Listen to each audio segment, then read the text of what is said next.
Assalamualaikum warahmatullahi wabarakatuh. Hai saintis muda, apa kabar? Semoga sehat selalu ya. Berjumpa lagi dengan Bu Wina untuk membahas materi-materi semester 2 di Mapel IPA. Kalian semua tetap semangat ya untuk membahas segala sesuatu yang berkaitan dengan kehidupan. Salah satunya makhluk hidup yang ada di bumi. Dalam ruang lingkup biologi, ada istilah yang dinamakan organisasi kehidupan makhluk hidup. Nah, mungkin kalian pernah dengar organisasi sekolah? Ternyata jika diperhatikan, kamu merupakan bagian dari kelas.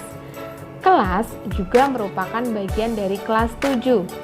Kelas 7 merupakan bagian dari SMP. Jika ditelusuri lebih jauh, ternyata sekolah adalah bagian dari sekolah-sekolah yang ada di kecamatan dan seterusnya. Artinya, kamu sebagai peserta didik merupakan unit terkecil dari organisasi sekolah di kecamatan. Sama halnya dengan organisasi kelas, makhluk hidup juga tersusun atas unit terkecil. Ini kita akan membahas organisasi yang sangat besar, yaitu sistem organisasi kehidupan makhluk hidup. Kira-kira apa saja sih isinya?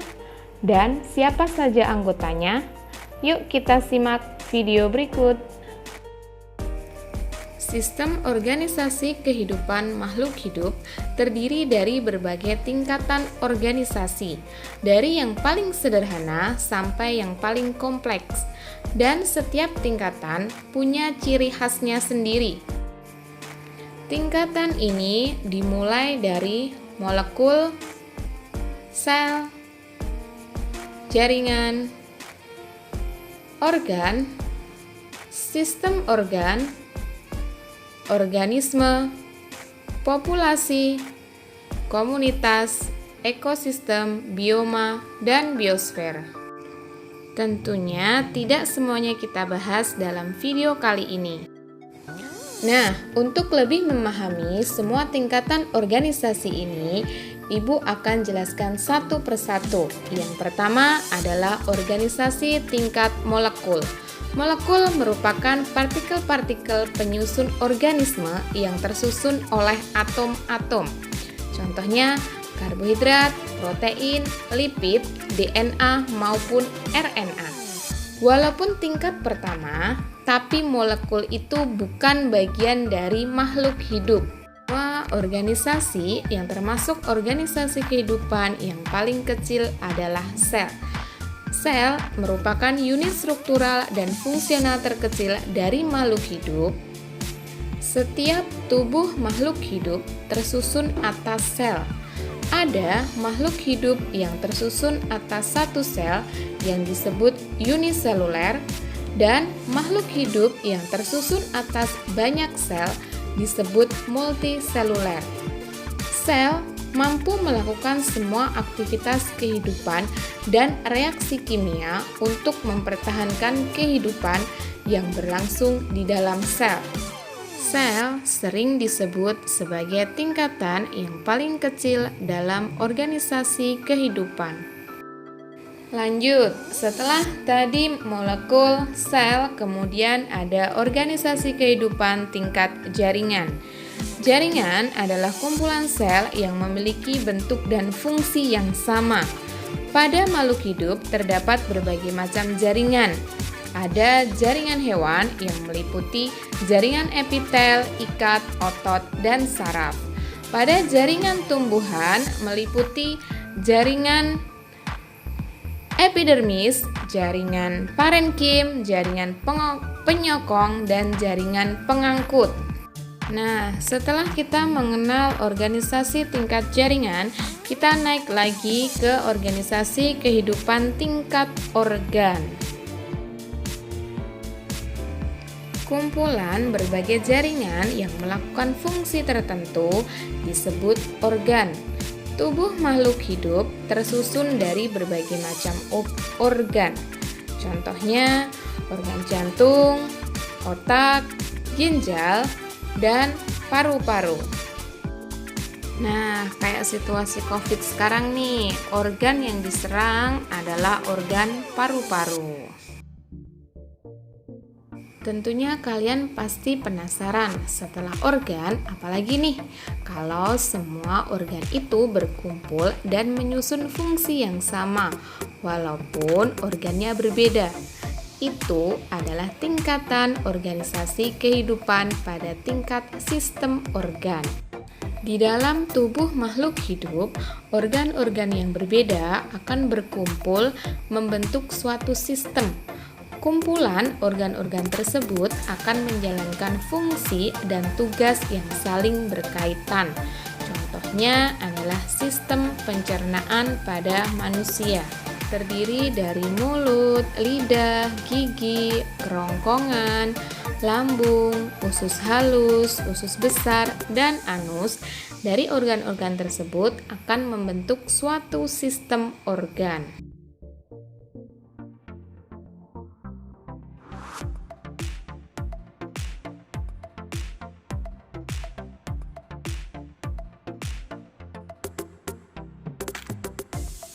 Yang selanjutnya adalah organisasi kehidupan tingkat individu atau organisme. Berbagai sistem organ yang saling bekerja sama dan menyusun tubuh organisme.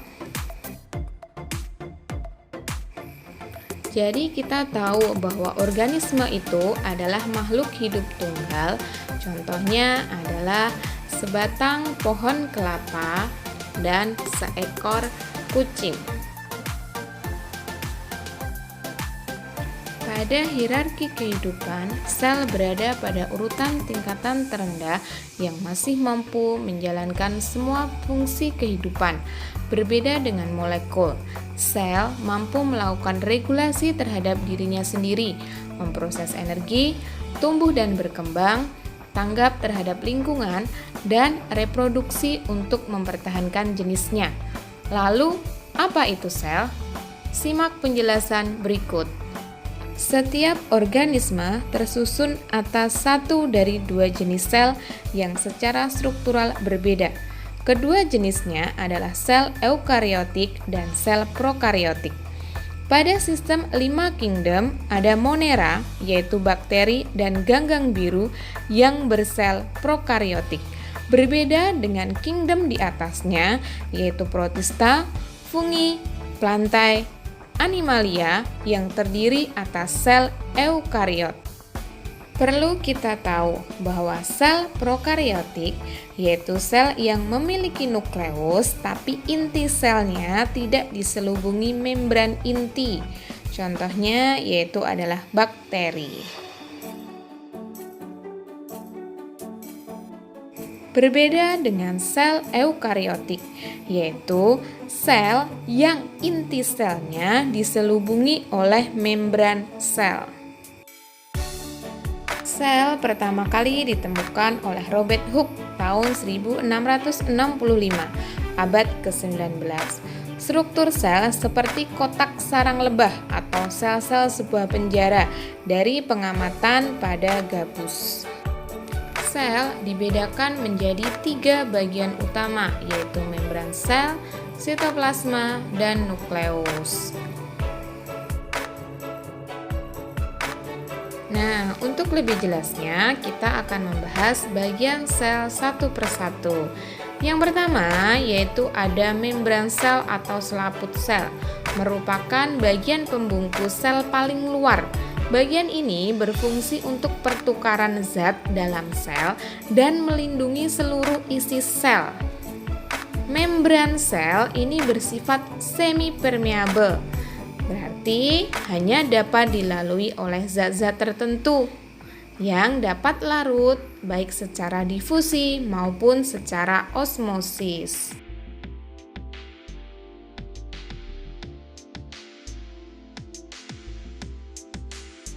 Yang kedua ada inti sel nukleus. Organel ini mengandung sebagian besar materi genetik seperti DNA dan RNA.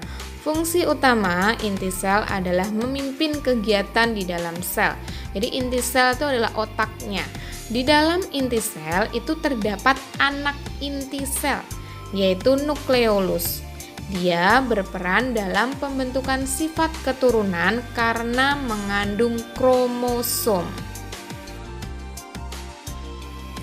Nah, bagian yang ketiga setelah membran sel, inti sel itu ada sitoplasma, yaitu cairan pengisi ruang antara membran sel dan inti sel. Jadi dia yang berada di tengah-tengah.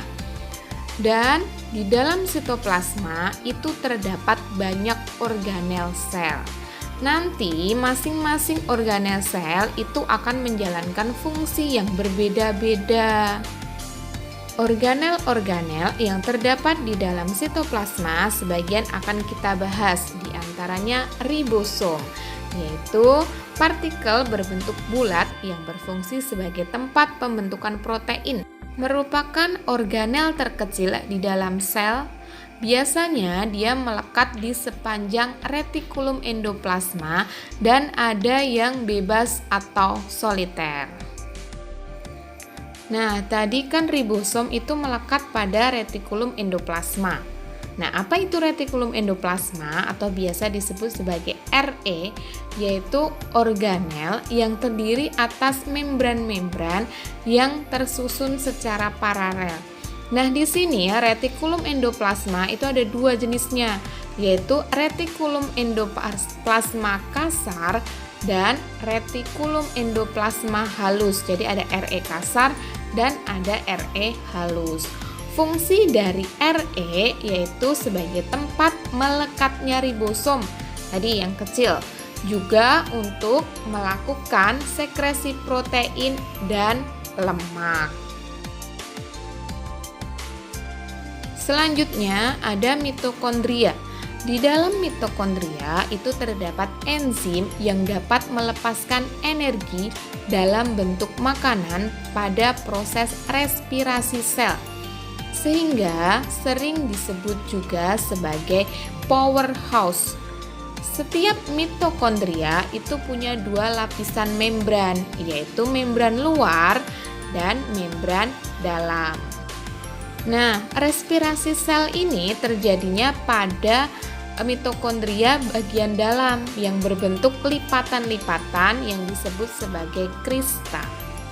Jadi, fungsi utama dari mitokondria adalah sebagai tempat respirasi sel. Kemudian ada badan Golgi atau biasanya ada yang menyebutnya aparatus Golgi. Dia bentuknya seperti tumpukan kantong tipis. Nah, organel ini berfungsi untuk sekresi sel atau protein. Jadi badan Golgi ini cara kerjanya hampir sama seperti ginjal dalam tubuh kita. Selanjutnya ada vakuola, yaitu rongga sel yang berisi cairan. Organel ini banyak ditemukan pada sel tumbuhan daripada sel hewan. Jadi jarang hewan yang memiliki vakuola, kalaupun ada dia bentuknya kecil. Vakuola dibedakan jadi dua, yaitu vakuola makanan dan vakuola kontraktil atau vakuola berdenyut. Jadi fungsinya kalau vakuola makanan itu adalah untuk pencernaan, sedangkan vakuola berdenyut untuk pengeluaran. Nah, ada beberapa hal yang perlu kalian ketahui mengenai sel. Sel itu merupakan unit terkecil kehidupan. Di dalam sel itu terdapat organel penyusun sel. Ingat, organel itu tidak disebut sebagai unit terkecil kehidupan karena organel tidak mampu hidup sendiri. Yang bisa adalah satu kesatuan selnya, bukan organelnya. Jadi, makhluk hidup bersel satu itu juga ada yang dapat hidup mandiri. Contohnya adalah bakteri. Umumnya sel itu berukuran mikroskopis, tapi ada juga yang besar. Contohnya adalah telur burung unta. Kalian tahu burung unta? Nah, selain itu juga ada sel saraf jerapah yang panjangnya hampir 1 meter. Nah, nanti kalian juga harus tahu, sel itu ada 2 jenis. Ada sel pada hewan dan ada sel pada tumbuhan. Nah, berikut adalah animasi dari sel tumbuhan atau sel hewan. Jadi bagian-bagiannya apa aja, organel-organel penyusunnya jelas berbeda antara organel penyusun pada sel tumbuhan maupun sel hewan. Mari kita perhatikan apa saja masing-masing organel penyusunnya dan apa sih bedanya sel hewan dan sel tumbuhan. Mari kita saksikan.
Tentunya banyak perbedaan dari sel hewan dan sel tumbuhan.